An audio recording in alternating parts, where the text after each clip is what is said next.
भगवान कृष्ण ने गीता के 4 अध्याय में 13वें श्लोक में स्पष्ट रूप से कहे हैं कि चातुर्वर्ण मया सृष्टम गुण कर्म विभाग सा, चारों वर्णों की सृष्टि किया और गुण और कर्म के अनुसार उनका विभाजन किया।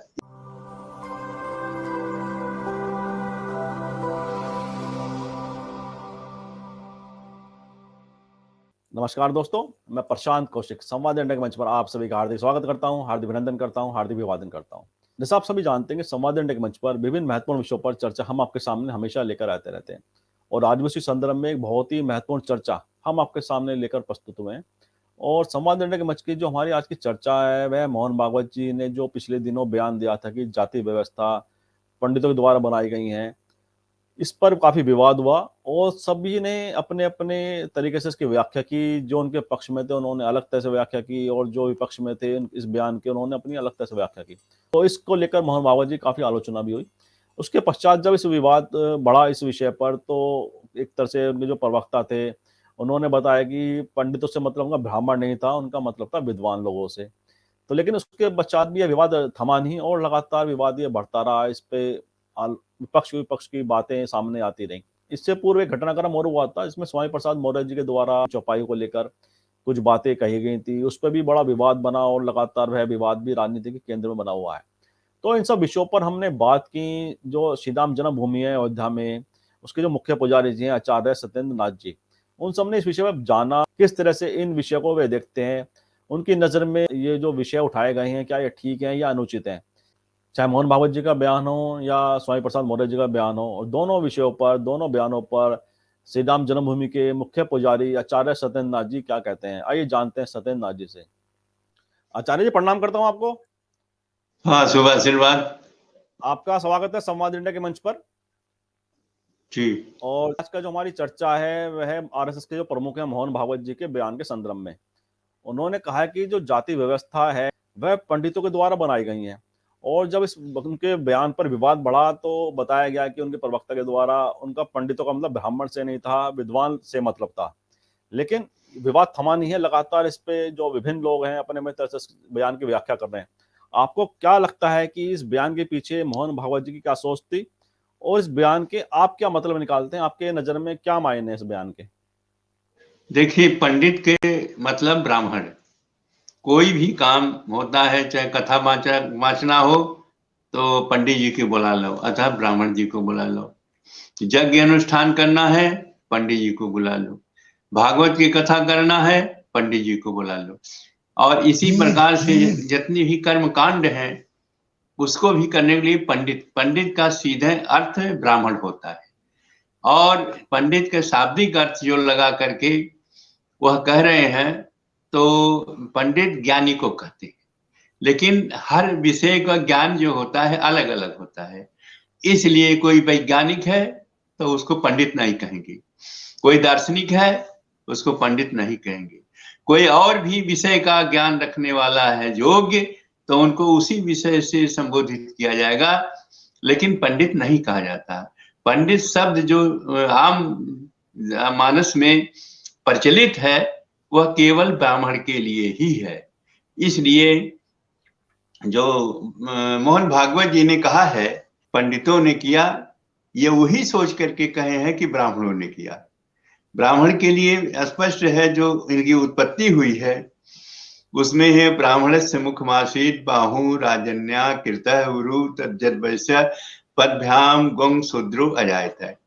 मुख उस परमात्मा के मुख से ब्राह्मण, बाहु से क्षत्रिय, उदर से वैश्य और पैर से सेवक यानी शूद्र की उत्पत्ति होती है। और भगवान गीता में स्वयं कहते तो उन्होंने कि चातुर्वर्णम मया सृष्टम गुण कर्म विभागशः।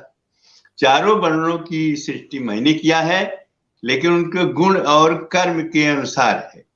जो पूजा पाठ वेद पाठ करने लगे वो ब्राह्मण हो गए, जो क्षत्रिय रहे जो रक्षा करने लगे तो क्षत्रिय हो गए, जो व्यापार किए वो वैश्य हो गए, जो सेवा करने लगे वो शूद्र हो गए। इस प्रकार से उनका विभाजन हुआ है। और ये जो श्री मोहन भागवत जी ने कहा है वस्तुतः यह कभी भी उनके मुख से ऐसा ही बात निकलना शोभा नहीं देता। ऐसे प्रमुख व्यक्ति को यह कहना बिना प्रमाण के, उन्होंने प्रमाण कोई नहीं दिया कि यह बात प्रमाणित है कि ब्राह्मणों ने जात पात में बांटा है, यह बिल्कुल गलत है। ऐसा नहीं है। जात पात में स्वयं भगवान कृष्ण ने गीता के 4 अध्याय में 13वें श्लोक में स्पष्ट रूप से कहे हैं कि चातुर्वर्ण मया सृष्टम गुण कर्म विभाग सा, चारों वर्णों की सृष्टि किया और गुण और कर्म के अनुसार उनका विभाजन किया। यह शास्त्र में है, लेकिन उनकी बातें अशास्त्रीय हैं, कोई प्रमाण नहीं है। वो रविदास जयंती में गए तो उन्होंने इस प्रकार से जो कह दिया वह वस्तुतः सत्य नहीं है। और सत्य ये है कि स्वयं भगवान कृष्ण ने ही किया है, अपने मुख से उन्होंने वर्णन किया है। तो महाराज जी, जो आपने कहा कि जो स्वयं श्री कृष्ण भगवान ने इसकी बात कही थी, लेकिन मोहन भागवत जी का बयान जैसा आपने कहा कि निराधार है, इसका कोई प्रमाण उन्होंने दिया है, लेकिन ये वक्तव्य देने के पीछे क्या सोच थी, आप क्या मानते हैं इसके पीछे? किस उद्देश्य का है ये देखिए, सोच जो हो, लेकिन जो इनका बयान निकला है वह वस्तुतः सही नहीं है। स्पष्ट रूप से पंडित का मतलब ब्राह्मण, दूसरे जात के साथ पंडित नहीं जुड़ता, जहां भी जोड़ा जाता है पंडिताई के साथ। इसलिए ब्राह्मण के प्रति इन्होंने जो कहा कि ब्राह्मणों ने अर्थात पंडितों ने यह जात पात की व्यवस्था बना दिया, यह बिल्कुल गलत है। इसके हम प्रमाण दे रहे हैं कि भगवान कृष्ण ने स्वयं कहा है गीता में, और 4 अध्याय 13वां श्लोक है, स्पष्ट रूप में आया है उसमें कि चातुर्वर्णम मया सृष्टम गुण कर्म विभागशः, चारों वर्णों की सृष्टि मैंने किया और उनके गुण और कर्म के अनुसार विभाग किया। जो पूजा पाठ करते थे और उनको ब्राह्मण कर दिया, जो क्षत्रिय हैं, जो सेवा, जो ये रक्षा करते थे, उनको कर दिया ये क्षत्रिय, जो व्यापार करते थे उनको वैश्य कह दिया, और जो सेवा करते थे उन्हें शूद्र कह दिया। इसी प्रकार से चारों वर्णों की व्यवस्था भगवान कृष्ण ने अपने मुखारविंद से स्वयं अर्जुन को समझाते हुए बताया। तो आपको क्या लगता है कि जाति व्यवस्था का जो एक भारत समाज के अंदर जो व्यवस्था है जाति समाज की, और जिस समय व्यवस्था बनाई गई थी और आज का जो आधुनिक युग है, आपको क्या लगता है जाति व्यवस्था जरूरी है समाज के लिए या इसको अब हटा देना चाहिए? क्या लगता है आपको? देखिए, जात व्यवस्था चूंकि जो वस्तु प्रकृति के बनाई होती हो या भगवान की बनाई होती है वह कभी मिटती नहीं, बल्कि उसका बढ़ावा और हुआ है। इस समय में जो जातिवाद की व्यवस्था बढ़ावा सारी पार्टियों ने किया है, जितने पार्टी हैं सब किए हैं, लेकिन कहना ही चाहिए कि जात पात नेताओं ने किया, पार्टी वालों ने किया। जिस जगह आज भी जहां पर जिस जाति के लोग होते हैं उसी जगह वो अपने विधायक को, अपने सांसद को टिकट देते हैं। तो ऐसी स्थिति में जात पात के बढ़ावा राजनेताओं ने किया है, पार्टियों ने किया है, ब्राह्मणों ने नहीं किया है। और इसका मतलब यही है कि जो जात पात में बांट करके पहले अंग्रेज के समय में रहा, वैसे इस समय भी नेताओं में है कि बिखराव कर दो जात जात में, उन्हें लड़ा दो और उसके बाद में अपना उल्लू सीधा कर लो, अपना सत्ता ले लो। इसी प्रकार की ये व्यवस्थाएं जो बिगड़ी हैं, आज छिन्न भिन्न हुई है जात पात में, वो नेताओं की देन है, पार्टियों की देन है, ब्राह्मणों की देन नहीं है। जैसा आपने कहा कि जाति व्यवस्था ब्राह्मणों की देन नहीं है और राजनीतिक लोगों ने ही और राजनेताओं ने ही इस व्यवस्था को ज्यादा बढ़ाया है, और आपको क्या लगता है बयान भी कहीं राजनीति से प्रेरित है?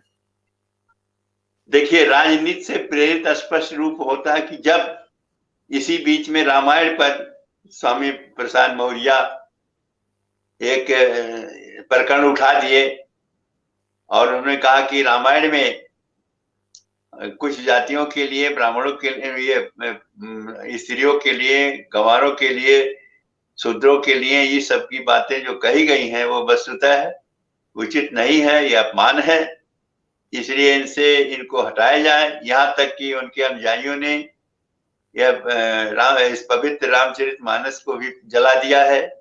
तो ऐसी स्थिति में जात पात की व्यवस्थाएं जो अब बिखराव में अब स्पष्ट हो रही हैं, ये नेताओं की पार्टियों की देन है और इसका कभी भी समाप्त नहीं होगा और अधिक से अधिक इसका बढ़ावा होगा, क्योंकि जात पात विभाजन में ही नेताओं को लाभ मिलता है, उनको सत्ता मिलती है। इससे जात पात को कभी खत्म होने नहीं देंगे और बढ़ाएंगे। जी महाराज, जैसे आपने कहा कि सब राजनेताओं का, इसमें आपने कहा कि राजनीति का अहम स्थान है, अहम रोल है। और आपको क्या लगता है, जैसे रामचरितमानस की आपने बात कही कि जो कुछ राजनेता हैं, चाहे वो समाज प्रसाद मौर्य हों, कि जिस तरह से उन्होंने रामचरितमानस की चौपाई को लेकर जो बात कही उन्होंने, और चौपाई को लेकर भी बहुत सारी मत सामने आए हैं, बहुत सारे विचार सामने आए हैं। कुछ लोगों का कहना यह है कि जो चौपाई का जो उल्लेख किया है, वह जो चौपाई है, जो ओरिजिनल चौपाई है, उसके अंदर वो जो शब्द हैं ये, वो इसमें गलत तरह से व्याख्या है इसकी, और इस तरह की बात कही है। अब चौपाई मतलब क्या है, कहती है, और उसके जो शब्द हैं वह वास्तविकता में क्या है? वास्तविकता जो चौपाई लिखी वही है, जो अक्षर लिखे हैं वही हैं। ढोल गंवार शूद्र पशु नारी सकल ताड़ना के अधिकारी। ताड़ना शब्द का अर्थ है जो लोग बोल रहे हैं उनको ज्ञान नहीं है, इसीलिए उसमें यह है कि ताड़ने का अर्थ पीटना मारना, ऐसा नहीं है। ताड़ने का ताड़ते रहो, देखते रहो, देखभाल करने की उसका ताड़ने का अर्थ है। लेकिन कह रहे मारना पीटना, ढोल को पीटो, गंवार के पीटो, शूद्र के पीटो और स्त्री के पीटो, यह शब्द नहीं है, यह शब्द कतई नहीं है। इसका अर्थ ताड़ना का अर्थ है देखभाल। जैसे ढोल को देखभाल किया जाए, उसको कैसे वो बजे, कैसे उसको स्वर निकले, उस पर करना चाहिए। और गंवार जो है, नहीं ज्ञान जिसके पास है कि कैसे जाता, किधर जाता है, क्या करता है, उसको रोकना और उसको रास्ता बताना, यह है। इसलिए वो ताड़ना हुआ। वैसे नारी के लिए व्यवस्था की जाती है। जब एक स्त्री, एक कन्या दूसरे के यहाँ जाती है तो उसको समझाना पड़ता है कि यह परिवार में मिलने के लिए क्या क्या तुमको करना पड़ेगा और कैसे इस परिवार के साथ तुम्हारा संबंध जुड़ जाएगा। इसे उसको समझा करके, बहुत से ऐसे जानकारी नए घर में जाने पर नहीं होता, लेकिन उसको समझा करके बताया जाता है। और जब वो जान लेती है तो उस परिवार से ऐसा मिल जाती है जैसे अपना और पराया मालूम नहीं पड़ता। इस प्रकार से जो व्यवस्था है, नारियों की बहुत सम्मान किया गया है। नारी के स्वयं गोस्वामी तुलसीदास ने इसका वर्णन किया नारियों के विशेष, और स्वयं शास्त्रों में है, जत नारिया पूजन्ते रमन्ते तद्देवता। तो इसलिए जो बात ताड़ने का, देखभाल का अर्थ है, उसको मारने का, पीटने का अर्थ लगा रहे हैं, यही गलत। इसीलिए उसको कह रहे हैं, हाँ, इसीलिए उसको कह रहे हैं कि यह चौपाई निकाला जाए। चौपाइयों के में क्या कहते हैं, शूद्रों का, नारियों का, गंवारों का अपमान है, जैसा जब ऐसा है नहीं।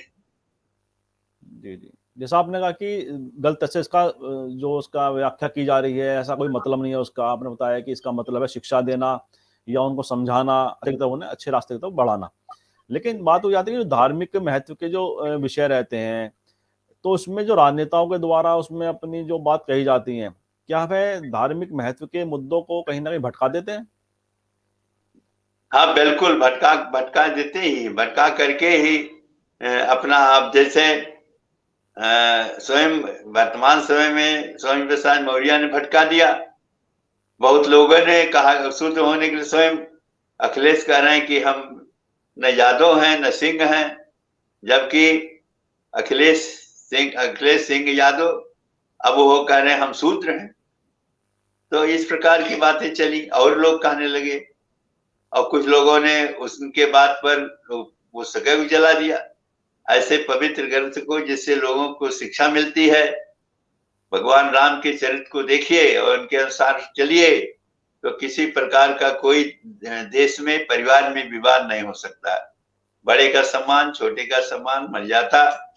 और किस प्रकार से उन्होंने लंका जैसे राक्षस पर विजय वो कैसे प्राप्त किया, वो बानर भालू, कोल भील, गिरवासी, वनवासी के साथ तो ऐसी स्थिति में भगवान राम के चरित्र को देखें, जिसमें रामचरित जो रचना हुई है कि उनके क्या गुण थे, उन्होंने किस प्रकार मर्यादा का पालन किया, इस पर दृष्टि न रख करके एक चौपाई और गलत अर्थ लगा करके समाज को भ्रमण कर रहे हैं। और यह बात सही यह है कि उसका जो मैंने बताया वही अर्थ है।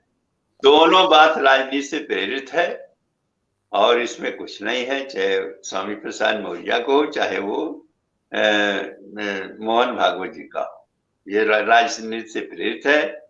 और इसीलिए सबसे कमजोर लोग समझते हैं कि ब्राह्मण ही है, उनको जिस प्रकार से चाहो जितना उनके ऊपर आरोप थोप दो, उससे कोई बिगड़ने वाला नहीं है। इसीलिए ऐसा कहा जाने लगा है। जो जद्दर कभी ब्राह्मण रहा कि तब बल विप्र सदा बरियारा, तपस्या के बल से जितना ही तेज और जितने बलवान थे कि आज वो नहीं रह गया, क्योंकि जात पात के कारण अब उनके जो पद्धति रही, पूजा पाठ अनुष्ठान साधना, वो नहीं रह गया। इसीलिए सबसे कमजोर सबके दृष्टि में ब्राह्मण ही आते हैं, उनके ऊपर जो है जो आरोप हो थोप दिया जाए और चुपचाप वो लोग सह लेते हैं और उन्हीं का फिर गुणगान करने लगते हैं। जी जी, आपने बड़े स्पष्ट शब्दों में कहा कि मोहन भागवत जी हों चाहे स्वामी प्रसाद मौर्य हों, तो दोनों के बयान जो हैं वो सही नहीं है और दोनों ने कहीं ना कहीं राजकीय को जो बयान है, दोनों मोहन भागवत जी के हों चाहे स्वामी प्रसाद मौर्य जी के हों, राजनीति से कहीं ना कहीं प्रेरित हैं। तो आखिर में हम जी हाँ, जी जी जी, तो आप मतलब दोनों बयानों की कड़ी निंदा आप करते हैं, आपका यही कहना है ना? दोनों बयान उचित नहीं है, दोनों बयान निंदनीय है। जी जी, और साथ ही आखिर में एक प्रश्न और है कि अभी भारत सरकार ने मुलायम सिंह यादव जी जो उत्तर प्रदेश के पूर्व मुख्यमंत्री रहे हैं और रक्षा मंत्री रहे हैं भारत सरकार में, उन्हें पद्म सम्मान से नवाजा है। आपको क्या कहना है इस बारे में? देखिए, राजनीति में क्या हो जाएगा, किसको सम्मानित कर देंगे, किसको अपमानित कर देंगे, ये कहा नहीं जा सकता। एक ही दृष्टि नेताओं को होती है, वो है वोट बैंक। वोट बैंक किस रूप से हमको मिल जाए और किस प्रकार सत्ता मिल जाए, तो वह चाहे किसी प्रकार का व्यक्ति हो। अब यह है कि मुलायम सिंह को जो सम्मान किया गया है, उनका उद्देश्य राजनीति ही है कि उनके सम्मान हो जाएंगे तो उनके जो जात के लोग हैं वो कहेंगे हाँ, राज्य सरकार के सरकार ने बहुत अच्छा किया। इसलिए एक प्रकार से उनका जो वोट बैंक है वो मजबूत हो जाएगा, यही उद्देश्य है और बाकी कुछ। जी जी, तो महाराज जी आपने बड़े स्पष्ट शब्दों में और बेबाकी से बातें अपनी रखी और कहा कि किस तरह से जो बयान है मोहन भागवत जी के और स्वामी प्रसाद मौर्य जी के हों, वह उचित नहीं है किसी भी दशा में। और आपने बड़ा इसके पूरी विस्तृत व्याख्या की कि जो भी जाति व्यवस्था है वह किस तरह से भारत में निर्मित हुई, किस तरह से उसका जो स्रोत है वह कहाँ से है, भगवान के द्वारा। आपने बताया कि स्वयं श्री कृष्ण जी के द्वारा इसकी व्याख्या की गई, श्री कृष्ण जी के द्वारा। ये बिल्कुल सही, बिल्कुल भगवान के द्वारा ही विभाजित किया गया है यह चारों वर्णों का, किसी ब्राह्मण पंडित ने नहीं किया। आपने जो बातें कही हैं हमारे दर्शकों को भी जानकारियां बढ़ेंगी कि किस तरह से व्यवस्थाएं देश में जो सनातन संस्कृति में व्यवस्थाएं बनी है किस तरह से बनी है, क्या उसका माध्यम रहा, भगवान ने किस तरह से उन सबकी व्याख्या की। तो सबसे बड़ी बात है कि जो भी हम कुछ बोलें, जो भी हमारे जो भी समाज में कहीं ना कहीं स्थान रखते हैं, उनके द्वारा सही बातें लोगों के सामने आए, समाज के सामने आए, जिससे उन्हें एक अच्छी जानकारी मिले और जिससे उनकी समझ को भी एक अच्छा विस्तार मिले और वह सही तरह से बातों को समझ सकें, सीख सकें। तो महाराज जी आपने हमें समय दिया, संवाद इंडिया के लिए आपने समय दिया, अपना आशीर्वाद दिया, आपने हमें सानिध्य दिया, उसके लिए मैं आपके बहुत बहुत आपका अभिवादन करता हूँ, आपको बार बार प्रणाम करता हूँ। शुभ आशीर्वाद, जय श्री राम। धन्यवाद महाराज जी, बहुत बहुत धन्यवाद। आपने देखा कि श्री राम जन्मभूमि के मुख्य पुजारी सत्येंद्र नाथ जी ने किस तरह से अपने विचारों को रखा। बड़ा स्पष्ट कहना है कि मोहन भागवत जी का बयान पूरी तरह से गलत है, जाति व्यवस्था पंडितों के द्वारा नहीं बनाई गई।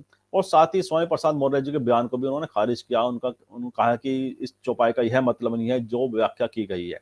तो दोनों बयानों को उन्होंने एकदम निराधार बताया है, सत्य बताया है कि दोनों बयान उचित नहीं है किसी भी तरह से। और उनका बड़ा स्पष्ट मत है ये जो बयान है सब राजनीति से प्रेरित है। जो पूरा विश्वास है कि संवाद इंडिया के जो हमारे दर्शक हैं उन्हें चर्चा जरूर पसंद आएगी। और मैं अपने सभी दर्शकों से आग्रह करता हूँ इस वीडियो को लाइक करें, शेयर करें, कमेंट करें, और साथ ही संवाद इंडिया चैनल को सब्सक्राइब के साथ बेल आइकन जरूर दबाएं, जिससे संवाद इंडिया के अपडेट आपको समय से मिलते रहे। आप सभी का बहुत बहुत धन्यवाद, बहुत बहुत अभिवादन।